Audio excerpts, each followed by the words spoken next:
तो फ्रेंड्स, आइए आज हम बात करते हैं sexual harassment of women for workplace act 2013 की। देखिए, हमारे कुछ क्वेश्चंस हो गए थे, कुछ क्वेश्चन जो बचे हुए उनकी बात करेंगे हम।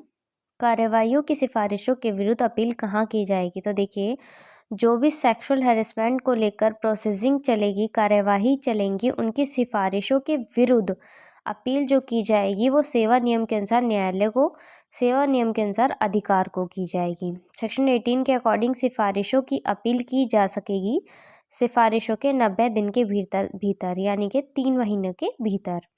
नियोजक के कर्तव्य किस अध्याय में दिए गए? तो नियोजक के कर्तव्य चैप्टर 6 में आपके दिए गए हैं। जिलाधिकारी के कर्तव्य व शक्तियाँ किस धारा में दी गई हैं? तो सेक्शन 20 के अकॉर्डिंग जो जिलाधिकारी की ड्यूटीज़ एंड पावर्स हैं वो दी गई हैं। अधिनियम के अधीन समिति वार्षिक रिपोर्ट किसे प्रस्तुत करती है? तो देखिए, जो एक्ट के अकॉर्डिंग जो समिति है, वार्षिक रिपोर्ट आपकी नियोजक और जिलाधिकारी दोनों को ही रिप्रेजेंट करती है। ठीक है, राज्य सरकार को वार्षिक रिपोर्ट संबंधी एक संक्षिप्त रिपोर्ट भेजी जाती है। किसके द्वारा? जिलाधिकारी के द्वारा। अधिनियम के उपबंधों का पालन ना करने वाला नियोजक उत्तरदायी होता है जुर्माने से, जो 5,000 रुपये तक का हो सकेगा। अधिनियम की किस धारा के अधीन नियोजक को दंडित किया जा सकेगा? सेक्शन 26 के अकॉर्डिंग जो नियोजक है उसको दंडित किया जा सकेगा।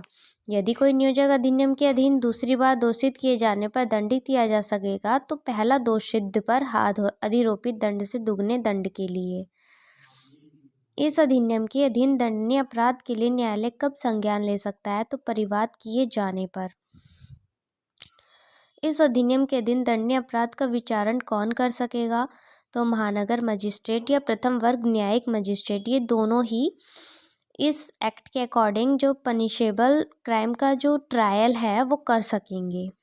इस अधिनियम के अधीन अपराध का विचारण करेगा प्रथम वर्ग मजिस्ट्रेट। देखिए, अब एंडिंग है इस एक्ट की। कार्यस्थल पर महिला कर्मचारियों के हित में नियोजक या जिला अधिकारी से लैंगिक उत्पीड़न से संबंधित लिखित सूचना मांग सकती है। कौन? समुचित सरकार। समुचित सरकार नियोजक या जिला अधिकारी से लैंगिक उत्पीड़न के बारे में लिख कर सकेगी।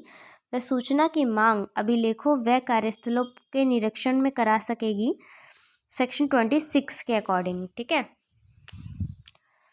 कार्यस्थल पर महिलाओं को यौन उत्पीड़न रोकथाम निषेध व निवारण अधिनियम 2013 की धारा 15 किससे संबंधित है? तो देखिए, जो सेक्शन 15 है वो प्रतिकर का अवधारण, मतलब जितना भी कंपनसेशन होगा वो एक लेडी को दिया जाएगा सेक्शन 15 के अकॉर्डिंग।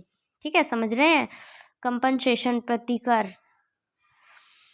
कार्यस्थल पर महिलाओं का यौन उत्पीड़न रोकथाम निषेध अधिनियम को राष्ट्रपति की सहमति कब प्राप्त हुई? तो 22 अप्रैल 2013 को। ये देखिए, ये याद रखिएगा कि 22 अप्रैल 2013 को इसकी सहमति प्राप्त हुई थी राष्ट्रपति की।